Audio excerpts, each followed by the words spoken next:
My name is Daniel Doche. I'm the founder and chief executive of Lead for Ghana, which is formerly loved and adored as Teach for Ghana. And this is my adorable co-MC. Oh, thank you so much. My name is Isha. I'm a former student of Teach for India. I'm still a student. I study in 11th grade, and currently I'm a member of Teach for All Student Leader Advisory Council. Thank you so much.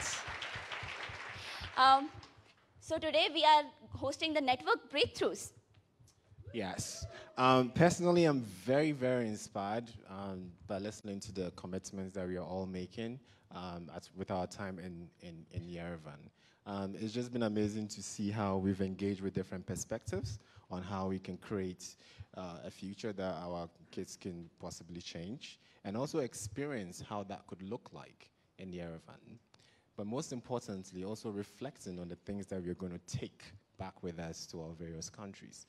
Personally, one of the things I'm taking back with me is to really and deeply engage with our stakeholders. It's become much more important to me now than ever that we can't do this by ourselves. And it's important to bring other people into our movement to get a movement moving forward faster. Today's network breakthroughs, we've been doing this for some time now. I think this is the 6th time we're doing this. And each time we do this is because we want to uplift and surface some of the biggest innovations happening across the network. So, by the way, I want to say thanks to everyone that submitted a great idea. I also want to say huge thanks to everyone that was involved in the selection process, because I know the selection process was not easy at all. One fun fact before we move forward: Armenia is 2 million people, I believe.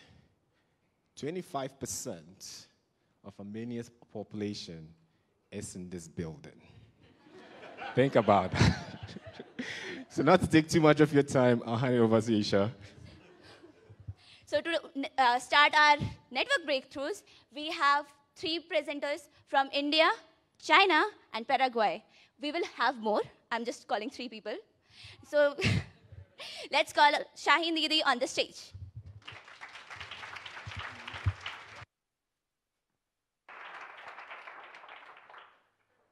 Thank you. So this year, Teach for India turned 10. And in celebration, in celebration of our 10 years, we wrote a beautiful book of stories, and we called that book Gray Sunshine, because we wanted to share the stories of our truth, the gray, and the stories of our hope, the sunshine. And as part of that, we created a pop-up museum, because we said over 10 years we've shared a lot of stories of hope, but have we actually got people to experience the inequity of our system? And what better way than entering a real museum that simulates our education system? And so we collected real artifacts from students, teachers, other educators, and we built, as part of a conference, a museum of gray sunshine. When educators and students came into the museum, like in a typical Indian school, we had them line up, and we checked whether their dresses were properly organized and their hair was tied up, because we wanted them to feel what it feels like to be a student entering a school. And then as you entered, you got a sticker, and the sticker took you into one of 2 classrooms: a very traditional rote learning classroom, or a very innovative Teach for All type classroom. And so here you'll see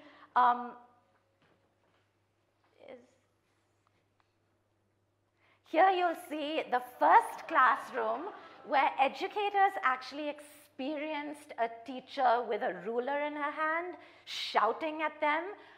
We had the weight of a typical school bag there. We had a concept taught entirely by rote. And then we had an open wall where you could enter and see the second classroom, which was the amazing adventurous classroom, same concept being taught, this time in partnership with a student leader, leveraging a lot of 21st century skills in the classroom. And we wanted people to see and experience the difference between the two classrooms. You then left that exhibit and you walked into the main part of our hall, where we actually curated real artifacts from our system. You see here a real excerpt from an Indian textbook where they're teaching how living things breathe, and children are asked to put a kitten into two boxes, one with air, one without air, and they're asked to wait until the kitten dies to know that living things breathe. Also another horrific piece where probably a foreigner, fair-skinned, is labeled beautiful in the textbook, and a darker Indian is labeled ugly. So I leave you with this question, however you choose to do it, how do we really bring to life for people the truth of the education systems that need to change? Thank you.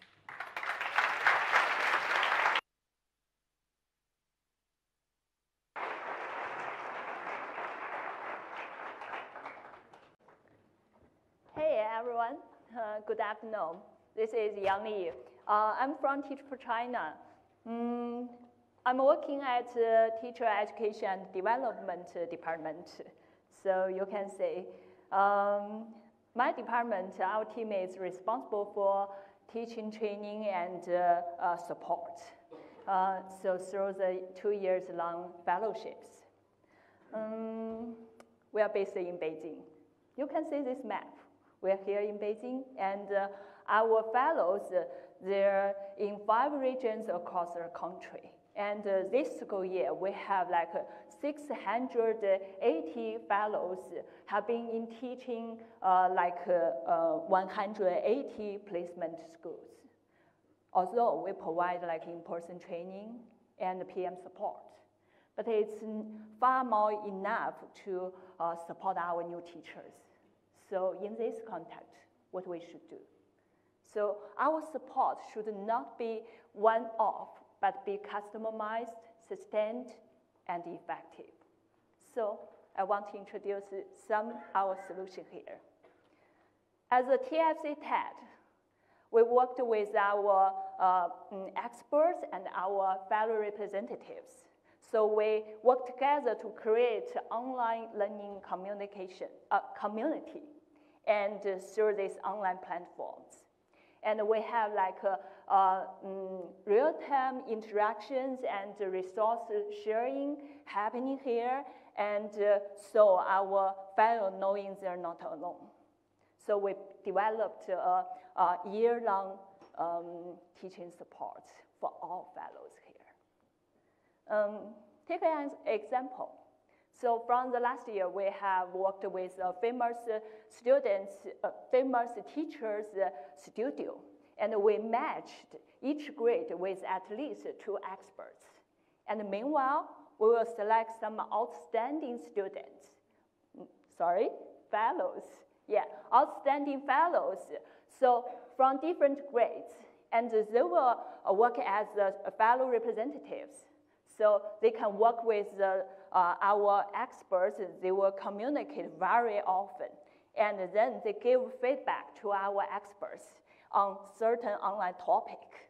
So our experts, every month, they will complete regular online lectures. Our fellow representatives, they will collect or document all the output and share it online with other fellows. So in this way, have you noticed? We have 3 major elements here, like our experts. Yes, we highly valued our experts. If you may know, in China, we still have a huge gap between rural and urban educations. So our experts, they're willing to do their best to support us. But for our fellows, they have the most say in the rural education, so they can help our experts to better understand the rural context. So we still need a path or channel to pass on this this online support. So we chose some easy to use software and also social media, like an online platform, to make all of this happen. We take an example as a WeChat, so which is similar to the WhatsApp. We use it to group the fellows at different grades. And then we make them know they're in the group. They're not alone facing the challenge. So they can, in addition to the PM support, they can find a group of people, learn together, grow together.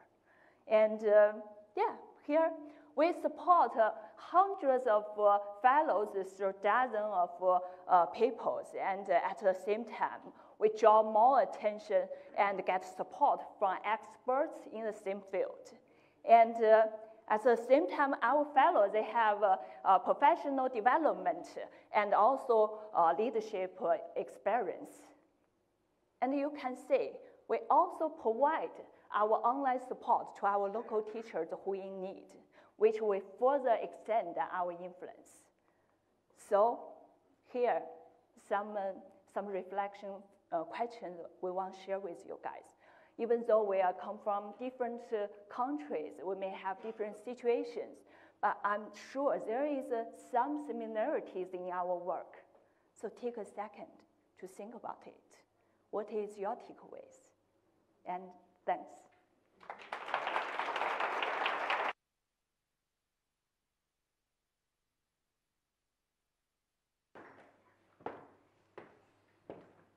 Well, hello. I am Mariana from Enseña por Paraguay. It's Teach for Paraguay. It's a bilingual country, so in Guarani es Emboe Paraguairé. And this is our second year in Teach for Paraguay. We have 18 fellows. We work with 11 schools. We impact 414 students. In the 2 years, we have 800 hours working with them, so we can make a deeper impact. So I'm here to tell you about what happens when Claudia comes to work with the staff of Teach for Paraguay, and she's our director of recruitment and selection, and says why we are looking for these competencies and these skills for our fellows, and what happens if we look for others and we look for our communities. What do the communities know about that and what they are looking for? So they talked a long time in Mexico, and she came back, and for 2 months she worked with the communities and asked them what they look for. And she asked parents, community leaders, fellows, principals of school, and students. And with students, there wasn't a conversation, but yes, there was like a drawing where they have to draw what who was the person they admire and what they are looking for. And the first one, you see there is a girl that drew her parents, and she says that she admires them because they don't lie and they make what they propose. They achieve what they propose. And the other one is a girl that also drew a fellow, and she says she admires because she's lovely, she's kind, and she's hard worker. So we now end up with a lot of competencies and skills, new skills that we are looking for right now. And this was the start of a new inspiration for all the organization, and now we can have an impact that is transversal to all the organization. For example, we changed our recruitment process. We now value more the group dynamics and the collective leadership that we do in our evaluation centers.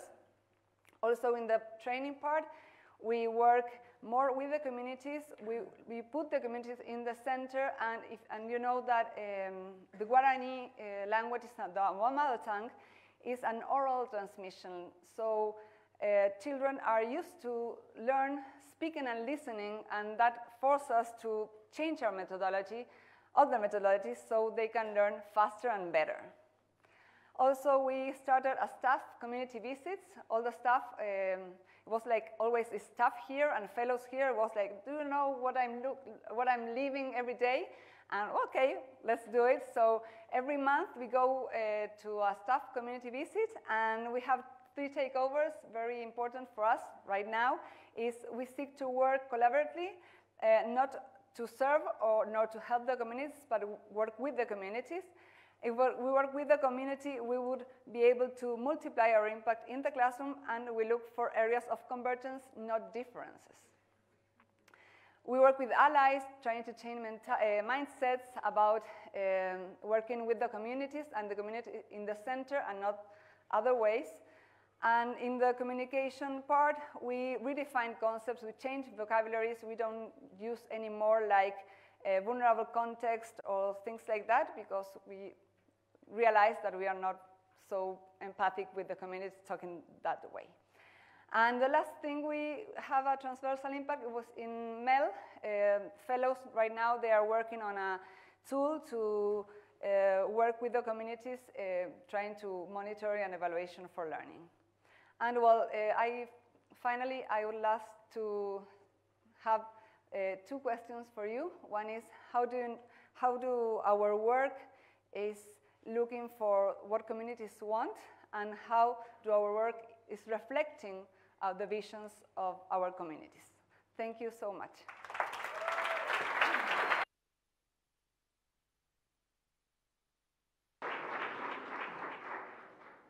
That is so inspiring.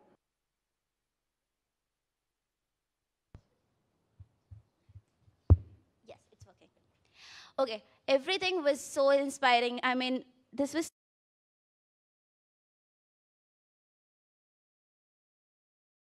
you were able to.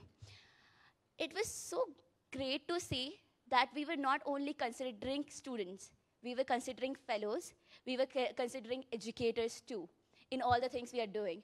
This is called real, authentic partnership. Give a huge round of applause for all of the three.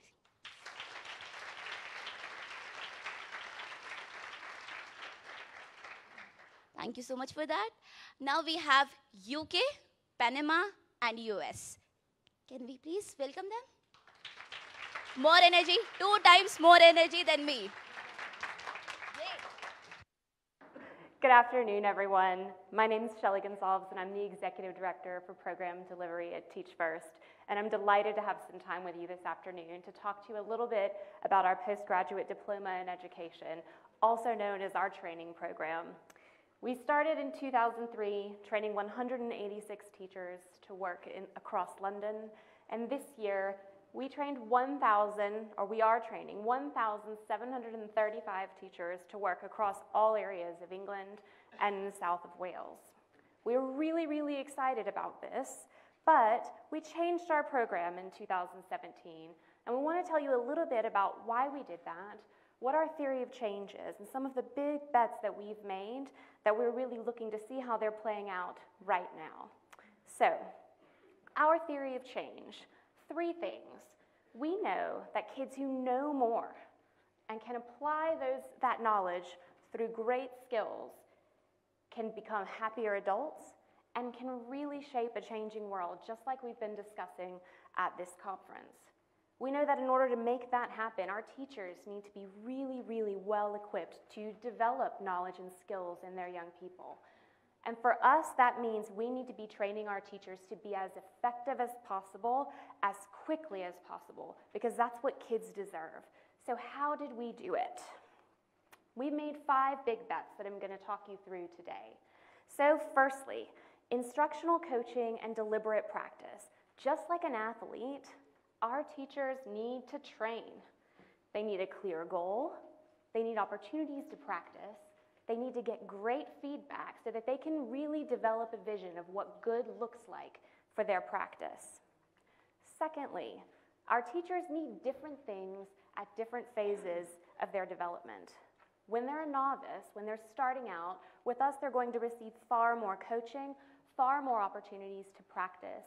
And as time goes on, they'll begin to spend more time reflecting, and ultimately, by the end of the 2-year training program, we want them to become critical consumers of research so that they are selecting and using research to inform their practice to drive greater outcomes for their young people.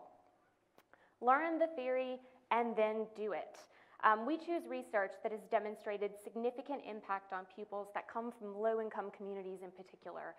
We expose our teachers to this research, and then we help them apply it in their classrooms. We also help them to understand the limitations of this research because we know not all research works in all contexts. The science of learning. We've spent a lot of time thinking about how the brain learns. All of us have in this room. Thank you, science. And that underpins everything we do in our program so that the ways that we're teaching our teachers to teach can have the best possible impact on their young people. And then finally, subject knowledge. Subject knowledge is a fundamental part of our program. Every teacher who comes in does a self-assessment. They have a personal plan for how they're going to develop their subject knowledge over time. 50% of the input they receive on our program is subject specific, and they spend 1 hour per week with a subject expert. Now, where we need your help is we're trying to develop subject-specific resources across all age groups, across all grade levels, and we're early on the journey here. So if you are doing a brilliant job at this, please call us, please come see us, and help us learn with you and from you. Now, all of this comes together in our 2-year training program, starting with our Summer Institute and spanning across 2 years through 5 complete modules that are taught at master's level. Now, what's happening here? We started this program in 2017, and our first cohort to have experienced the whole 2 years has just finished. And at the end of their second year, over 82% of them said to us that they intended to stay in school for a 3rd year. We are really, really excited by this because we know if a teacher can experience great success in the classroom, can see their young people grow, they are even more inspired to consider how they can deepen that impact either in schools or beyond. Thank you for the opportunity to share with you today. Have a great afternoon.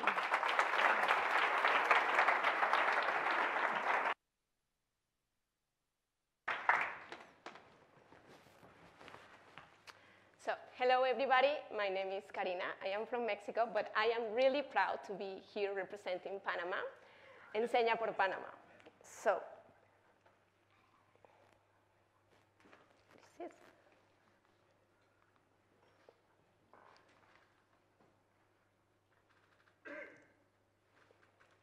In Panama, we want that all of our children one day could read and also write, but understand what they are reading. Panama, as many other developed countries, does not have standardized tests. And this is really difficult for us to measure what we are doing with our students, to measure what we are doing with our instruction, but also to gain support. Furthermore, Latin America countries don't devote time and don't devote resources to have standardized tests or reliable data. That's why last year, Enseña por Panama and also Praxis Educational Consultants, a local ally from Panama, designed a standardized test to measure all of the skills in reading comprehension skills. Sorry. So what we did was, and this is very important because in Panama, 50% of our students from 3rd grade can read at a grade level. And also 50% of our students in 6th grade can understand what they are reading. So we choose to work with them because they are from Panama, they know the context, and they know the needs. So what we did was we designed a test. We also designed a reading comprehension program so we could train our fellows and they could develop all of these skills with their students. And after piloting the test, we analyzed all the resources and redesigned the test, but also the reading comprehension program. At the same time that we are providing workshops to our fellows so they could take decisions according to the results and know what to do in their classroom and know what to us to tell them what to do. But we have 2 big learnings. First, that we realized that we had to do the same with our social-emotional survey, but also we need to go further than that. We need to support our students so they could decode in order to read and understand what they are doing. And that's why we are here. We want you to invite you all to co-create with local organizations, but also we think that it's very important to have reliable data. And this has to be a priority in each of our programs. So I want to invite you all to join us to this rigorous process of impact measurement, because we know that this is possible, and we know that this is a way that one day all of our children in Panama can read, right? But also understand what they are reading. So thank you.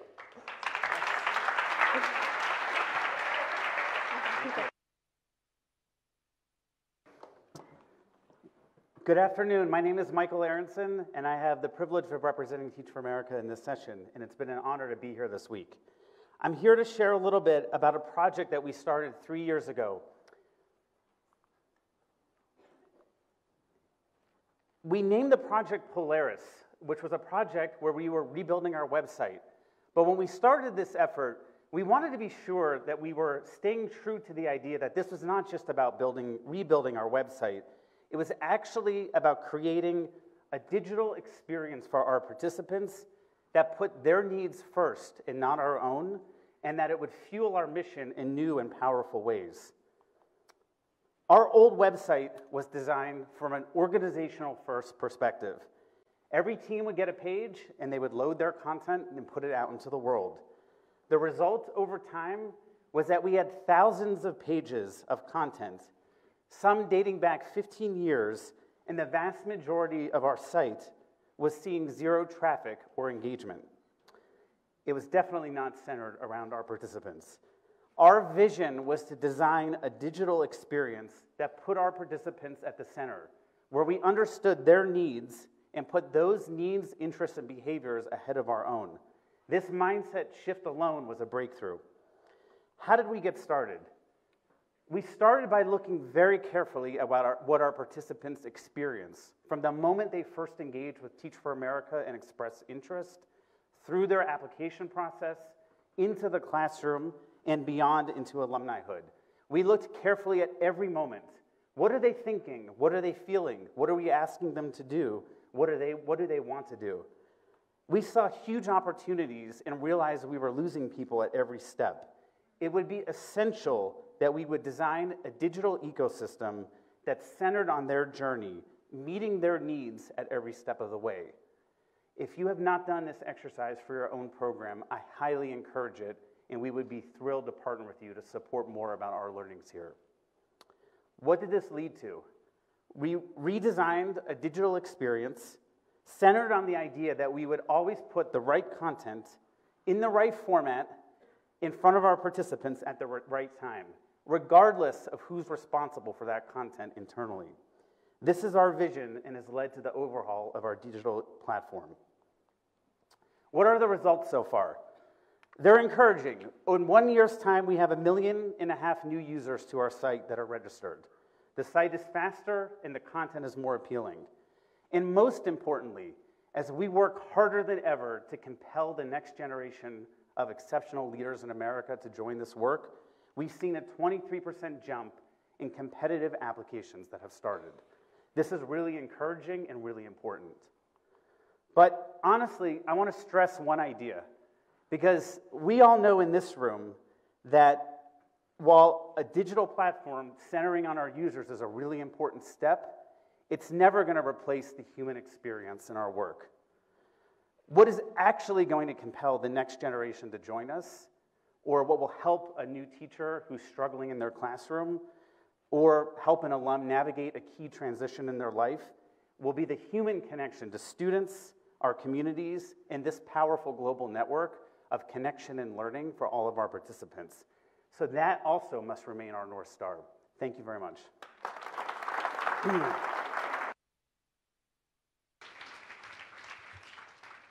That was amazing. Can we give them another round of applause, please?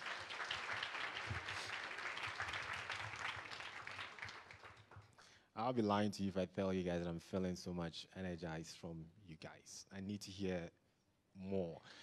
I'll give you a choice, though. Hold on. We can all get up again and count down. I can tell you a very boring story, or I can tell you a very interesting story. So if you want to hear an interesting story, I want to hear a louder clap for what you just heard.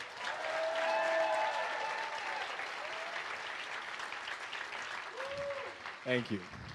Well, I hope I didn't set myself up for failure. But here's the story. So this morning I woke up, and just like every millennial, the first thing I did was go straight to Instagram. And what I saw on Instagram this morning literally connects back to what my colleague from Panama said. It was a data from World Bank that said, if you knew the percentage of children that could read a simple story and understand it in rich countries and in poor countries, it will give you a clear perspective of what is happening across the globe today. In rich countries, it's 9%. 9% of children cannot read a simple story and understand it. Do you know the number for poor countries? 80%. See the vast inequality. It is so huge that it makes you stop. It makes you want to think again. But I'm also encouraged because I know if there are any organizations in this world that can change that statistics, these organizations exist in this room. So as we listen to these innovations that are coming up, start thinking for yourself. What are the changes that you can make in your country to make sure that we're changing the statistics? Not to take too much of your time, I'm going to invite my colleagues from Malaysia, Bulgaria, and Chile.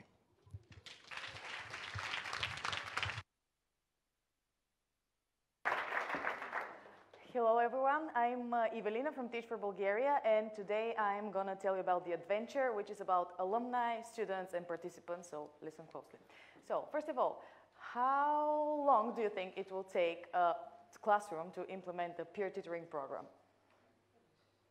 1 month if you're a first grader in Bohot, which is a small village in Bulgaria. How long do you think it will take a principal and their team to implement a clean school policy across the whole school? 2 months if you're second grader in Stara Zagora. And how long do you think it will take a school to eradicate all the school fights that happens in one school? Well, the answer is 3 months if you're a 5th or 6th grader in Bresnica, which is a really, really small village. And what they did was to bring down the school fights from 106 per week down to 6, which was amazing. And these are all stories that are stories connected to students who decided that they're going to do something about injustice they see in their community, in their schools.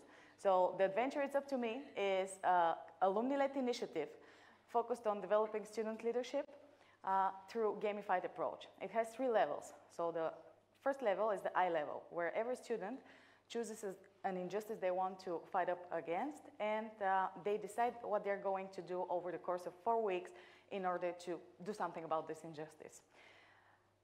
Afterwards, they go to the second level, which is the second level of missions, which is they work together with other students who have also gone through the first level. And they work together, choose one of the injustices they have been fighting against in the first round, and they combine their power and raise awareness in their community about that injustice. Also, they formulate an eradication strategy, which is huge for this injustice. And on the third level, they are challenged to go even further and to include their teachers, their parents, and everybody else in the community that has something to do with that injustice. So they work together and they try to create a system where this particular injustice does not exist anymore. So the culmination of all this is a conference called, next slide please. So the It's Up to Me conference, which is entirely student-led conference in Sofia, where all these school teams meet, share their experience, and get inspired for next year with goals for their next challenges. It's all led by students, the conference, the challenges, everything, and during the whole process they are supported by the Teach for Bulgaria alumni and mentors and friends.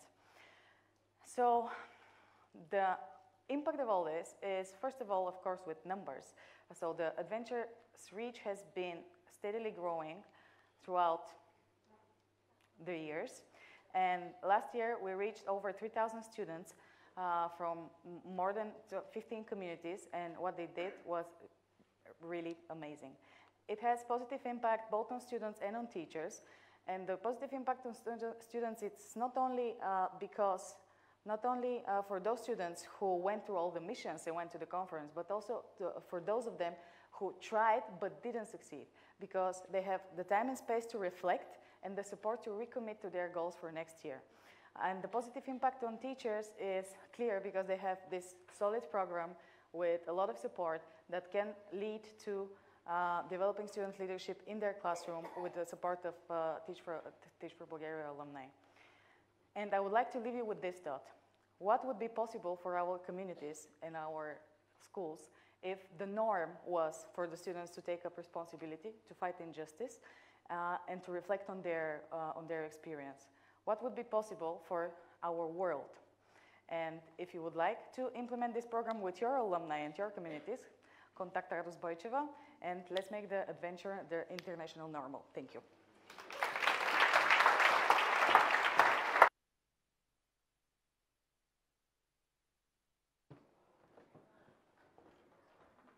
Good afternoon, ladies and gentlemen, teachers and friends. My name is Lo Chia-Ching.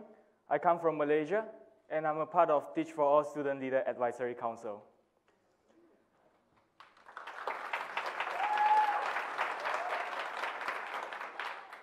In 2016, my hometown of Penang Island encountered a massive flash flood. I was in Kuala Lumpur during that time, and I felt helpless to do anything. But I wanted to fix this once and for all. So I started researching about what caused the floods.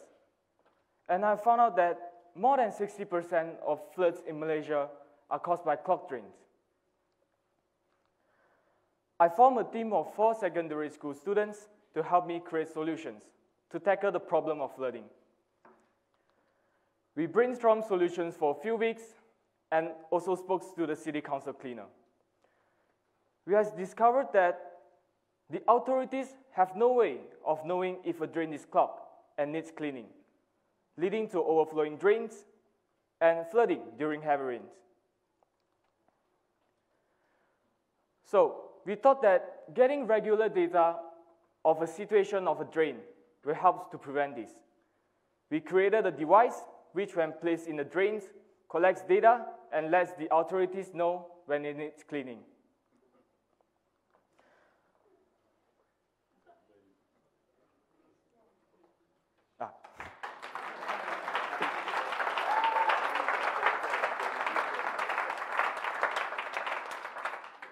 So, there are 5 parts to our solutions: the deployable sensor units, a data center, mobile apps, web applications, as well as the data analytics solutions. Our solution is a combination of Internet of Things, artificial intelligence, machine learning, mobile apps, and also websites. The units which we are installed in the storm drains collects data and sends the data of the drains with its exact locations to the local council, who will then send someone to clean up the drain. And in this way, devastating, life-threatening floods are prevented. I've done with my story. Now, I have a question for you. Do you really know what is the main purpose of education? You don't need to answer me. Just keep the questions. The main purpose of education is not just to be great in academics. The main purpose of education is to teach students like me to be a problem solver.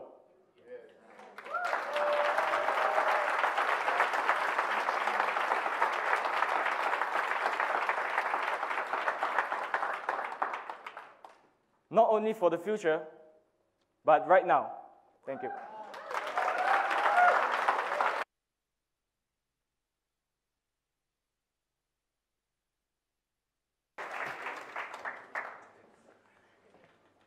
Wow.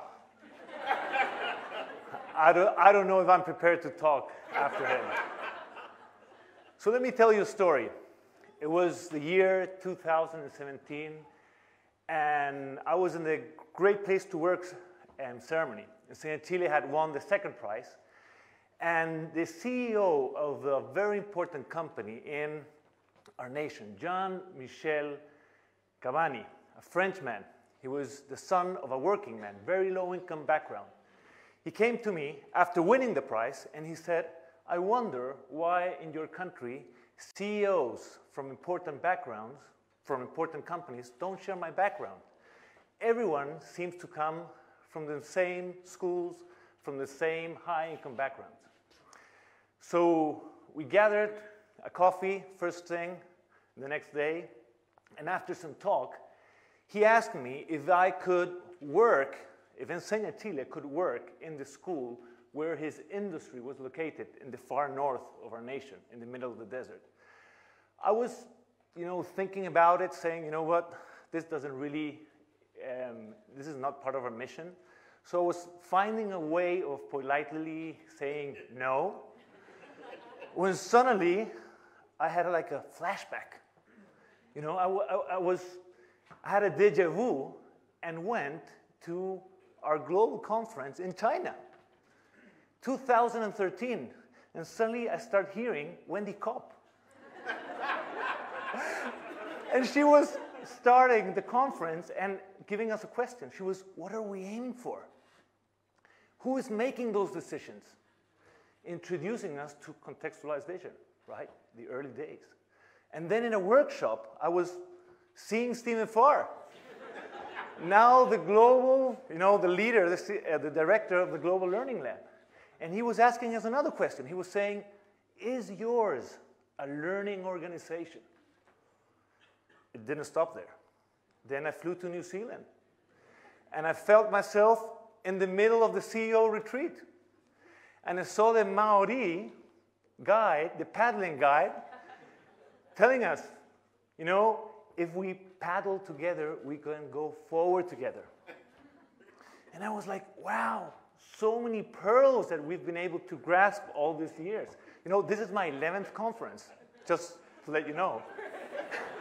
And then I flew to Bulgaria. I wasn't, Jean-Michel was speaking, but my mind was out there. And I was now in Bulgaria, and suddenly meeting again Josh. Josh is a student of the UK, and he was sharing his experience with autism. And I was so impressed by hearing his experience in school. Not only his experience, but for the first time we had students in our conference. And we heard their voice, and it was mind-changing. But that didn't stop there. Guess who was next? Najin. And Najin was telling me how beautiful those mixed cohorts are when we gather together people from the community and our core members, normal core members. So you know what? I was on fire. Instead of saying no, I said yes. Let's do this, And instead of sending teachers, why don't we work collective leadership with school principals, with school leadership, with people who are already leading those communities?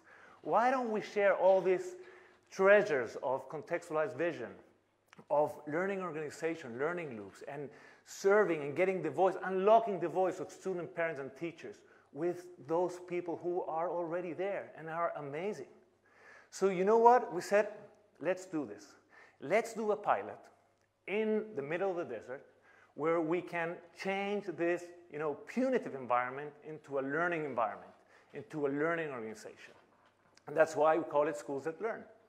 And we went into this school, and the first thing we knew about is that they only had standardized tests. Does it feel, common? Nobody knew what the voice of the community was. We had no learning loops, and everyone was heading different places. After only 8 months, we could see a radical change after, getting these 3 pillars sorted.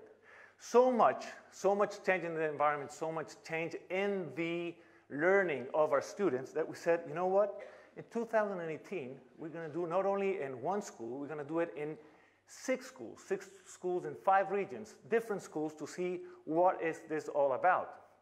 And not only that, we understood that changing habits in adults, it's so tough that we need to monitor, basically, not only have a workshop, but understand what's happening in the day-to-day in every one of those schools. And in that year as well, we had a huge educational reform in the public sector, and we said, why don't we think about not only schools that learn, but also districts that learn? Our public schools were not allocating itself in a few amount of schools, but they were huge, 70, 80 schools working together. Why don't we change this schools that learn into a methodology that will enable districts to learn? So what are we doing now is basically building ourselves up to start next year, 2020 and 2022, to work with the largest and more low-income district in our nation to make it a district that learns. And it sounds daunting, it sounds difficult, we're up for the challenge, but I want to finish with this image. This is one of our students last week in Primetime TV. He was sharing his experience with basically studying and being part of a community that learns. And as always, students put it in such a simple way, and he said, we learn from our teachers because our teachers learn from us. That is what it's all about, right? So I hope I can give you more news and good news next year in a workshop or whatever it is. Thank you very much.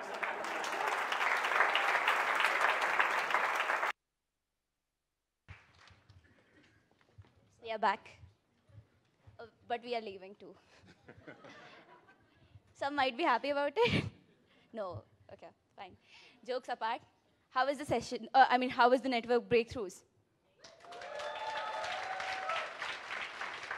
Yes.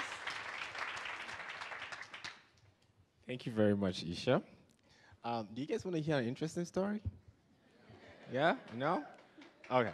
So I was at this conference. It was a huge conference, about 500 people. And it was in a city called Yerevan in Armenia. Very beautiful city. And at the end of the conference, they had something they call breakthroughs. And these breakthroughs is where organizations come and share their innovative ideas and so forth. And as I was sitting there listening to the amazing innovations that were coming up, a student showed up. His name is Lo Cheng. He's from Malaysia. And he said something that really touched me a lot. He literally brought tomorrow today. He was a clear example of what happens when we create an enabling environment for children to thrive.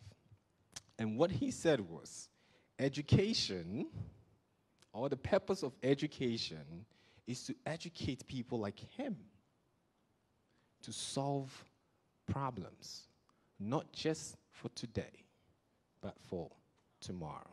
And if there's anything I'm taking away with me, that is it. So I just want to share that story with you. I hope it's interesting enough.